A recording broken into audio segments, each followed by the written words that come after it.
Nous allons voir au travers de l'Évangile qu'un chrétien peut être incrédule, comme l'exemple de Thomas. Et pourtant, c'était un apôtre. Ou lorsque les apôtres étaient ensemble, ou que l'Église était réunie dans la chambre haute, et que l'apôtre Pierre est venu frapper à la porte, et qu'ils n'ont pas cru que ça pouvait être lui. Et cela, quoiqu'ils étaient en train de prier pour lui-même, pour sa situation. Et un chrétien peut aussi se mettre en colère. Mais ce qui est le plus important, c'est qu'il fasse le nécessaire pour apaiser cette colère. Et bien sûr, qu'il demande pardon à la personne avec laquelle il s'est mis en colère.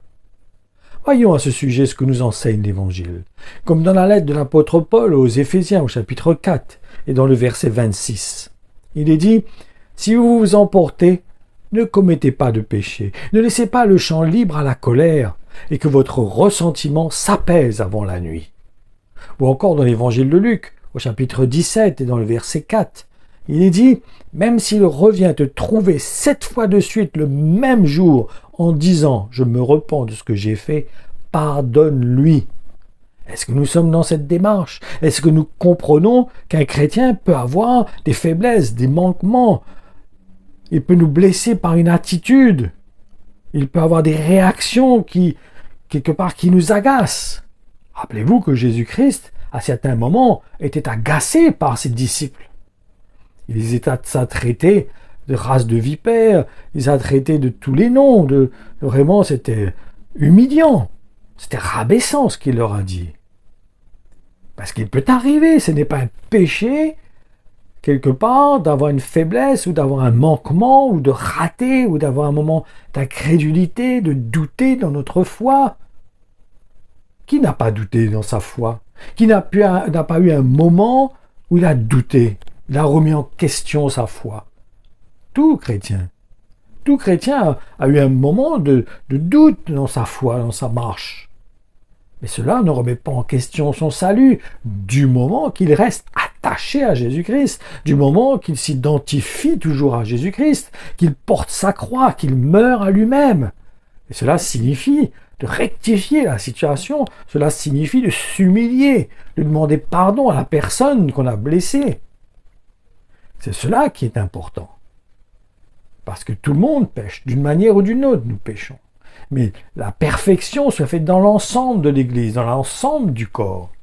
Pourquoi? Parce qu'il y a une unité, il y a une collaboration, il y a un amour réciproque, c'est comme dans un couple. S'il n'y a pas de pardon, c'est fichu. Le couple va souffrir. Le pardon est nécessaire dans un couple. Dans une église, le pardon est nécessaire. Autrement, il n'y a pas d'église. L'église n'existe pas. Dans l'esprit, elle n'est pas forte, elle est faible. Parce qu'elle est divisée dans l'esprit. Elle n'est pas unie. C'est pareil dans un couple.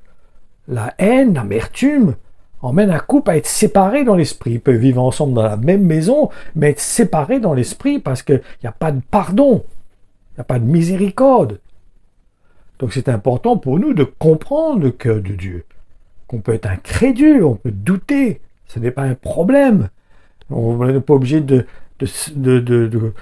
s'efforcer de mentir à nous-mêmes et de se faire croire des choses qui n'existent pas. Il vaut mieux encore s'humilier, venir devant le Seigneur. N'oublions pas que Jésus a dit à l'apôtre Paul, c'est dans la faiblesse que se manifeste ma puissance. Donc ce qui compte, c'est de se tenir devant le Seigneur dans notre état, dans notre condition, et de s'attendre au Seigneur pour qu'il comble notre cœur et qu'il vienne nous façonner, qu'il vienne œuvrer dans nos cœurs comme une poterie dans la main du potier, qui se laisse être travaillé afin d'être à l'image de Jésus-Christ de plus en plus. Donc j'espère que ces paroles vous encouragent à ne pas regarder à ce que vous êtes et ne pas essayer de fabriquer quelque chose, mais de s'attendre au Seigneur et laisser le Seigneur faire son œuvre dans nos cœurs, afin que nous soyons libres, malgré que nous pouvons pécher. Regardez cette parole où il est dit de pardonner 7 fois, 77 fois. Il parle donc d'un chrétien qui est capable de faire dans la journée 7 fois, 70 fois la même erreur. Et il lui dit de pardonner à cette personne. Tant qu'il revient, vous demandez pardon. Attention, il est bien dit cela. Hein. C'est pas quelqu'un qui fait 7 fois, 77 fois, qui vous blesse 7 fois, 77 fois dans la journée, et puis qui fait comme si de rien n'était. Il ne parle pas de ça, là. Hein. Il parle de quelqu'un qui revient vous voir pour vous demander pardon. Autrement, quelqu'un qui n'a pas d'humilité, qui est orgueilleux, qui croit que lui, il a tous les droits sur vous, non, c'est pas pareil. Là, il a besoin d'entendre la vérité. Il a besoin de ressentir le cœur de Dieu. Et que Dieu résiste aux orgueilleux, qu'il accorde sa grâce aux humbles. Il a besoin d'entendre cela. Maintenant, on ne va pas en vouloir à son attitude, mais on va lui dire la vérité. C'est une différence.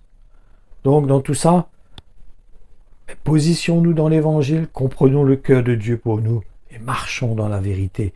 Marchons dans le cœur, avec le cœur du Seigneur.